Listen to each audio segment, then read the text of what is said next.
यदि तपाईको दिनको सुरुवात पनि बिहान उठेर हुन्छ भने याद राख्नुहोस् that's your privilege. Hello friends, this is Jun. म चाहिँ 2 वर्षदेखि साउदी अरेबियामा एज अ रजिस्टर्ड नर्स काम गर्दैछु। मेरो चाहिँ आजकल नाइट ड्युटी चलिरहेको भएर दिनभरि सुतेर म साँझ 7 बजे उठे, किनकि मेरो आज नाइट अफ छ र आज हो बिहीबार र नेपालमा शनिबार विकेन्ड हुन्छ भने यता साउदीमा चाहिँ फ्राइडे विकेन्ड हुन्छ।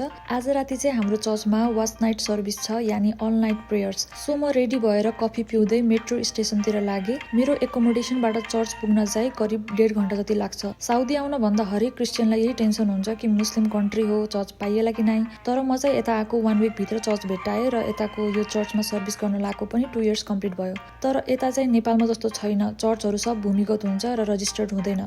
हामी चाहिँ जम्मा 12 जना भेला भएका थियौँ प्रार्थनाको लागि, अनि रातको 10:30 बजे हाम्रो वाच नाइट सर्भिस सुरु भयो। रातको 2 बजे हाम्रो दाइहरूले प्रिपेयर गर्नुभएको खाना खायौँ। अब यति बेला खाएको खानालाई डिनर भन्ने कि ब्रेकफास्ट कमेन्ट गरेर बताउनु होला।